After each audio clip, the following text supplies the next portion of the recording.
Alright, I am back with another video, and today we are doing another build request.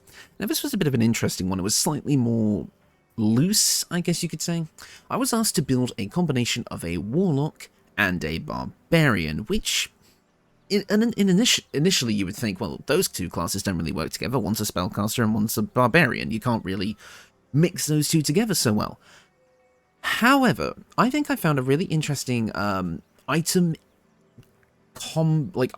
class combo feat mix that actually makes this build really interesting, and I think is going to be quite fun.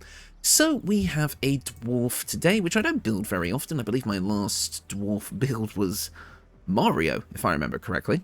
So this is going to be quite fun, and being a dwarf is super important to this build. You are going to want to be a dwarf because we're going to be using a certain weapon that only really works with dwarves for this strategy. You probably already know the one I'm talking about, but humor me for a minute.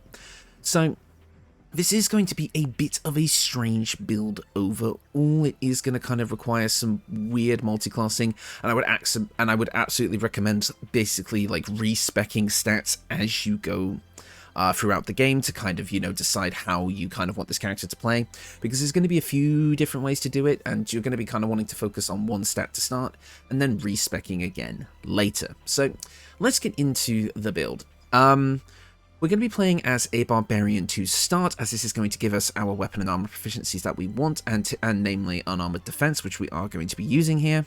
And it's also going to give us, all of the kind of weapon proficiencies that we like. Although we do actually get the main one that we need, Warhammers from Dwarf anyway. So you could play around with this a little bit, but I do want to get started on Barbarian because I feel like it is the main kind of feature of this build. It's the main thing we want to go for, I should say. So our ability scores are going to be looking a little weird. I feel like at the start of the game, you are going to want to play a pretty standard Barbarian spread, bumping up that strength as high as it'll go, and throwing the rest of the stats around however you feel is appropriate. Something that looks a bit like this would probably be good for the start of the game. Maybe you could mess around with some extra details here and there, like, I don't know, maybe bump something down to kind of make everything even, but you get the point. You kind of want a typical Barbarian spread to start, and like maybe just go, yeah, with something like this, for example, I would say. I feel like this would be pretty good, just as an offhand. Obviously play around with the soft stats as much as you like. However, when you actually get into the full multi-classing, you kind of get this build where you want to be. Your stats are going to want to look a little more like this, so let me clear it up. But just so I'm clear, start with a standard Barbarian stat spread and work your way up to this. We're going to want Charisma to be our main stat, and I'm going to have that be a 16 for now. Basically, this is going to be our main attacking stat, because, spoilers, we are going to be going back to the Blade Warlock. However, this does not mean we're going to want to shirk our strength either. I would say our strength is going to want to be around 14, because we're going to want to be able to use our strength for some things later on. So we definitely want to keep this around. Dexterity we want at a decent score as well, that being a 14 with that too. And we want our Constitution to be a 14. Now this may seem a little bit strange having our Constitution at 14, however this is going to get boost up by our armor. We're going to get a +2 to Constitution, making it a total of 16, which is pretty good. But I feel like especially for this kind of build where the playstyle we're going to be going for isn't always up close and personal, we definitely want to have that 14 in Constitution kind of just there. And we definitely need our other stats just as much. So I think this is a good stat spread to go with overall. Your proficiencies can be whatever you like. I've kind of just gone with the standard. I believe my background is Persuasion, and Insight is actually Guild Artisan, because I kind of saw this man as maybe like, he's an older dwarf, his younger family has moved out, his spouse has long since passed away, and he's living on his own. He's a bit of a hermit. I think he was a woodcarver in his time, did a lot of work with trees, and as such, chopped down a lot of trees, including one tree he absolutely should not have chopped down, and, well, let's just say, a certain fey entity was not very happy with him, and as such, his life became a bit chaotic. I've probably just spoiled the entire build, but who cares? Let's keep going. Next up, we are going to be a Barbarian level 2, which means we're going to be getting a couple of features. Number 1 is Danger Sense, allowing us to have advantage on dex saving throws against traps, spells, and surfaces. Pretty good. And also Reckless Attack, which is going to be super important for this build. It gives us advantage on attack rolls, but with the caveat that enemies also have advantage to hit us. But since Barbarians are typically quite tanky, this isn't so much of a huge deal, and is definitely more of a help than a hindrance. Next up, we're going to be a Barbarian level 3, which means we get to pick our subclass. And we're going with a subclass that I have not used on this channel before. We're going Wild Magic. This one is so fun, guys. Like, if you've not played with Wild Magic, now that I've had an opportunity to, it's pretty sick. So, this is going to give you Rage Wild Magic. You enter a rage that releases all the magic roiling around inside of you, causing a random magical effect. You also gain all the typical resistances and advantages that come with Rage. Basically, what this is going to let us do is, whenever we Rage, we have our own little Wild Magic Surge. If you've played D&D and you've seen this subclass before, you know what we're talking about. But usually, in contrast to the Sorcerer's table of Wild Surges, which has a lot of negative stuff on it, the Barbarians is pretty much entirely positive and works in our favor. A lot of it is actually based around buffing our weapons with, like, like force damage, or being able to summon little creatures that we can control, or that will attack our enemies for us. There's a ton of interesting stuff here, and it actually makes this class super, super fun. So every time you rage, you're getting a little something else. We're also going to be picking up Magic Awareness. You can spend a bonus action to make anyone within range of you, that being 3 meters, they add their proficiency bonus to saving throws against spells, which means our whole team is going to be a little bit better at saving throws against spells for 1 turn. Not the greatest thing in the world, you're probably not going to be using this that much, but it was definitely worth grabbing. At Barbarian level 4, we are going to be getting a feat, and I want to use an ability score. Oh no, I don't want to use... Yes, I do want to use ability score improvement, because we don't need the thingy yet. So we're going to be grabbing a bump to our charisma here. Now, we are going to be putting this to an 18, but our birthright hat is going to allow us to get to 20 charisma overall, but 18 is going to be perfect to carry you up to the start of Act 3, and then once you get to Act 3, get the birthright to get 20. Also, for your strength, I forgot to mention this earlier, but I will do now, you do want to grab the Potion of Everlasting Vigor here to be able to bump this up to a 16, which is going to make a certain part of this strategy much more effective. And like I say, our armor piece is going to bump up our constitution to 16, so that's going to be decent as well. So we are going to get decent AC with this build overall.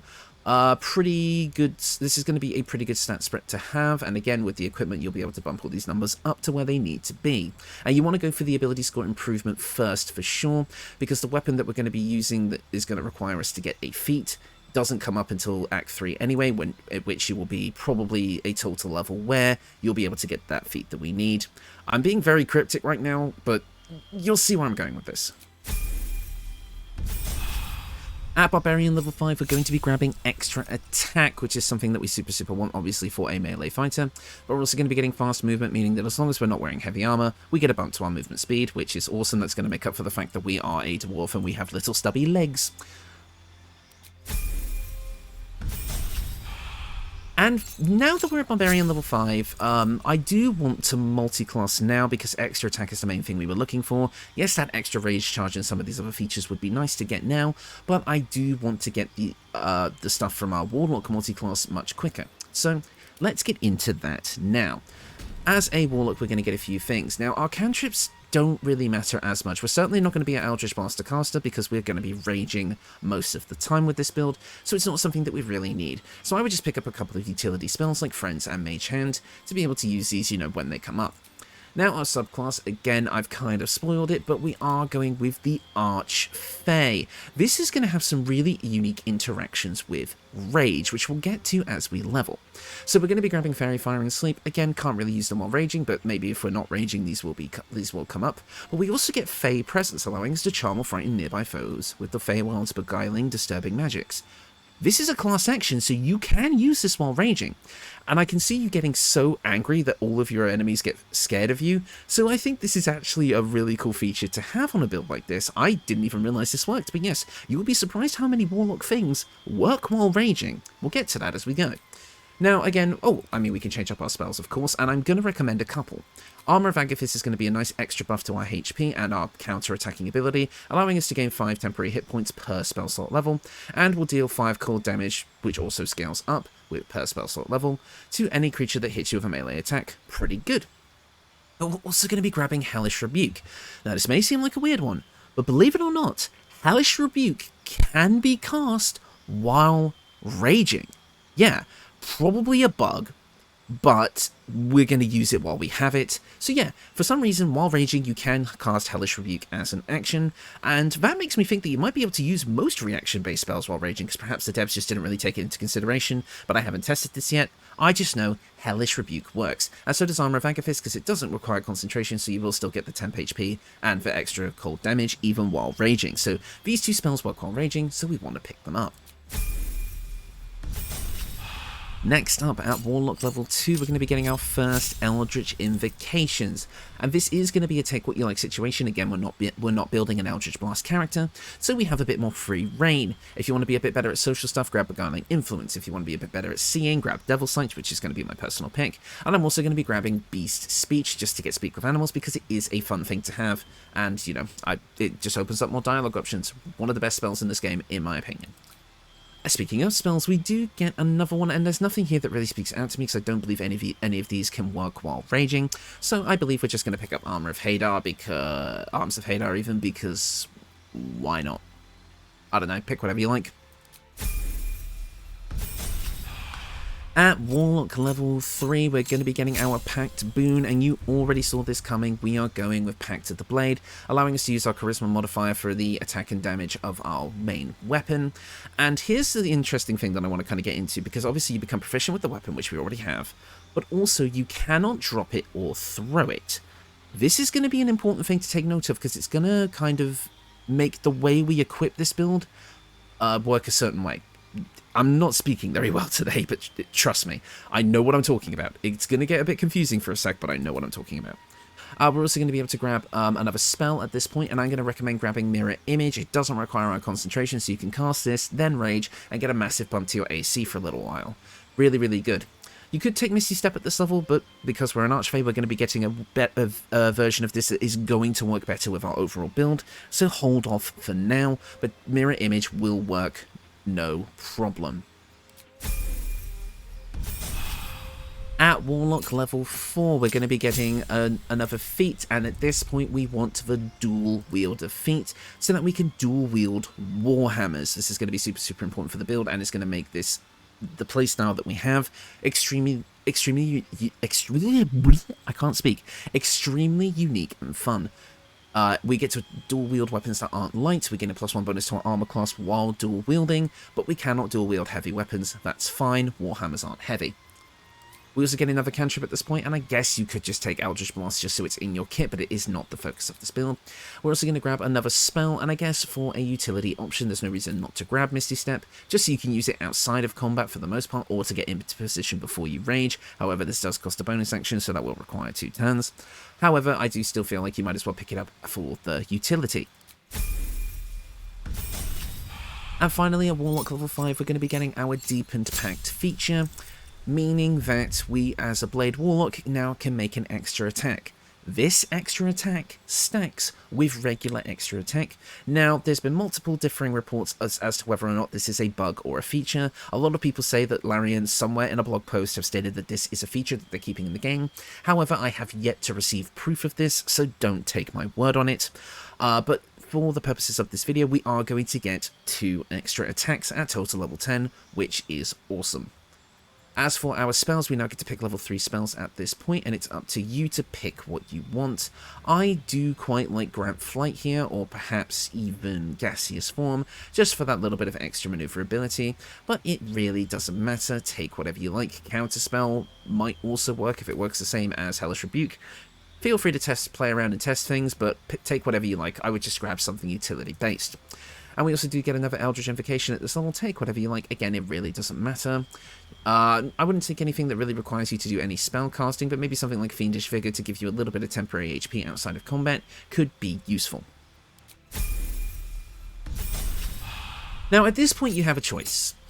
I am personally going to be taking each of these subclasses to level 6 for their various features. However, I can see that now that we have our 2 extra attacks, you could go for 2 levels of fighter to grab Action Surge and Second Wind, which would work nicely for this build. However, I'm going to be taking these both to level 6 for reasons we'll get into in a minute.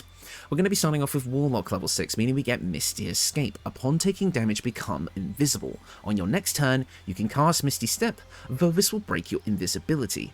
Here's the kicker. You become invisible regardless of the fact that you are raging, and the Misty Step cast by this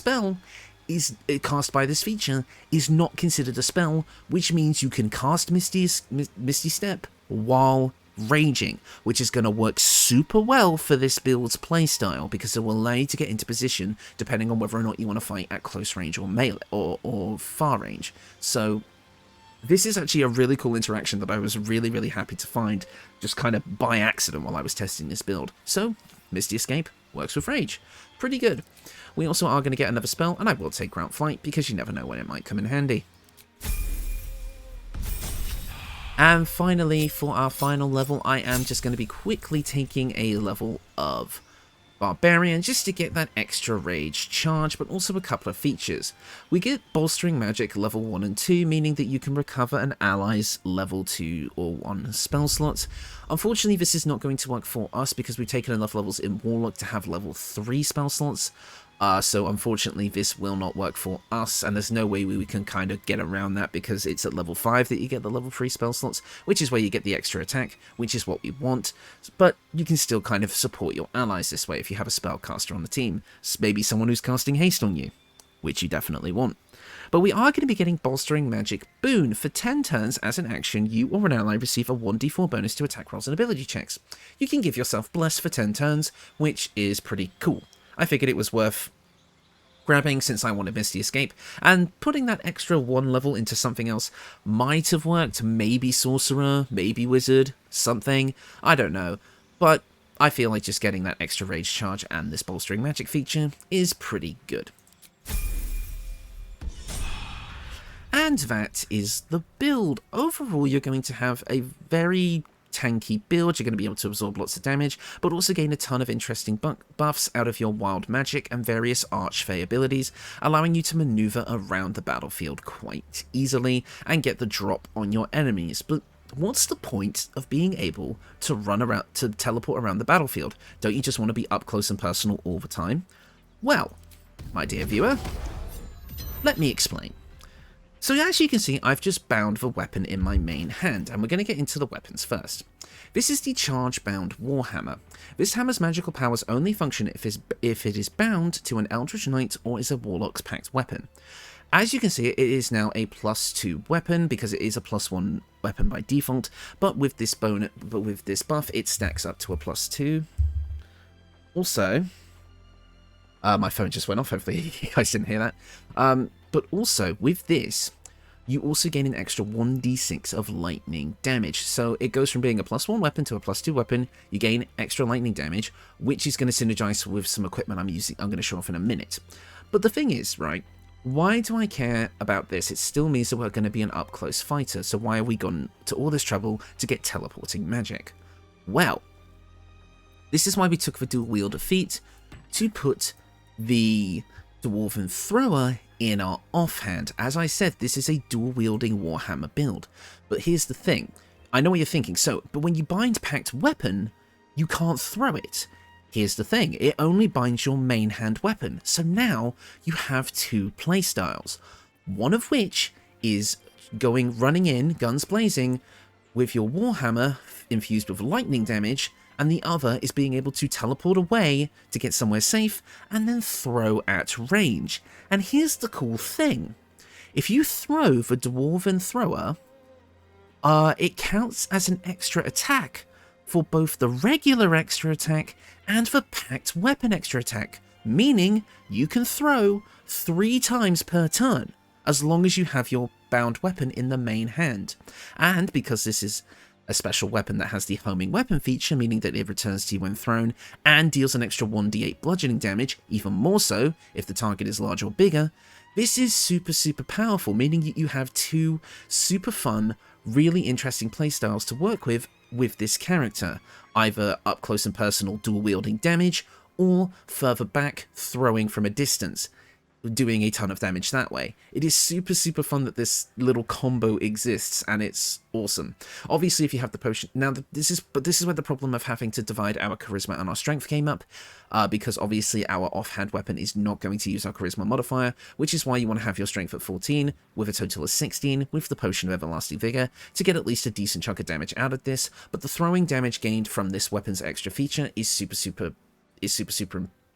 useful, because it kind of mitigates that lower damage from having a lower strength score. And because this is a weapon that you can only take in Act 3, getting the dual wielder feat later doesn't really matter, whereas you can get the charge-bound warhammer a lot earlier. So with this all together, you have a really interesting, unique playstyle between your wild magic, your archfey abilities, and your ability to throw or attack with lightning damage. But let's get into the rest of the build. First off, we have the Birthright, as I said, bumping up our charisma to that nice rounded 20, so we get a ton of damage out of our main hand weapon. I also have the Thunderskin Cloak. When a creature with Reverberation deals damage to the wearer, the creature needs to make a Constitution saving throw or become dazed.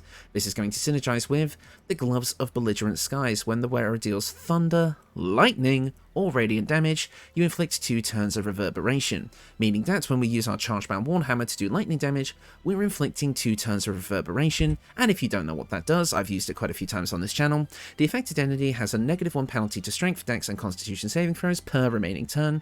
When the entity has 5 or more turns of Reverberation, it takes 1d4 thunder damage and possibly falls prone. The condition is removed afterwards, basically meaning you have a stacking debuff and the ability to do extra damage and potentially knock an enemy prone over and over and over again.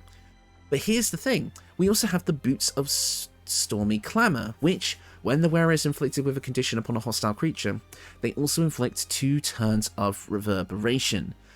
Reverberation is a condition, so when you inflict Reverberation with the gloves, you also gain those extra 2 turns from the boot, meaning that every hit you do with your main hand weapon is inflicting 4 turns of Reverberation, and we get 3 attacks in a turn, meaning that you can attack twice, get the main effect of Reverberation off, and then immediately reapply 4 more turns, putting your enemy into an endless loop of being debuffed and even potentially falling prone and needing to get back up.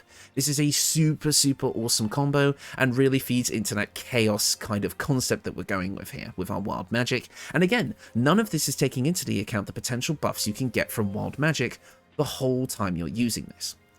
But we also have the Enraging Heart Garb. While raging, the wearer generates 2 turns of Wrath, which just means you get a +1 bonus to damage with melee weapons. It's okay. But the main thing we're here for is Constitution +2 up to 20, giving us that nice rounded 16 Constitution for 125 HP total on Tactician difficulty, which is pretty decent, not the highest, but perfectly fine for a frontline fighter. We have a couple of options for your necklace here. You can either go with the Peripat of Wound Closure to basically allow you to get healed a lot easier because you maximize the number of hit points restored when you are healed, or you can go with the Spellcrack's Amulet if you want to restore your Warlock spell slots and effectively have 3 Warlock spell slots if you're going to be spellcasting a bit more, but you can actually just have both of these. When you run out of Warlock spell slots, just equip this out of combat, restore your spell slot, and then re-equip the Peripat, and you'll be fine. I keep calling it Periapt. I keep calling it Peripat. I swear I'm not dyslexic. Next up is the Ring of Flinging. Because we have a throwing weapon, getting an extra 1d4 bonus to the throw damage is pretty nice. And also the Ring of Free Action. You ignore the effects of difficult terrain and cannot be paralyzed or restrained, meaning that we're going to have a lot more battlefield maneuverability overall. So yeah. That is the build. The combat footage we'll be playing right now, and as you can see, all of the things I was just discussing are true. We get 3 throwing attacks, and things like Misty Escape and what is it called? Feywild Charm, Fey Presence, all work while raging, so you're going to have a lot of utility and fun combat strategies with this build, and overall you're going to feel like a bit of a chaotic element in the battle, being able to do various things, like again your wild magic surges are going to have a ton of varied and unique effects, and your ability to disappear, reappear, throw yourself around, throw weapons from across the battlefield. You're going to have a ton of fun here.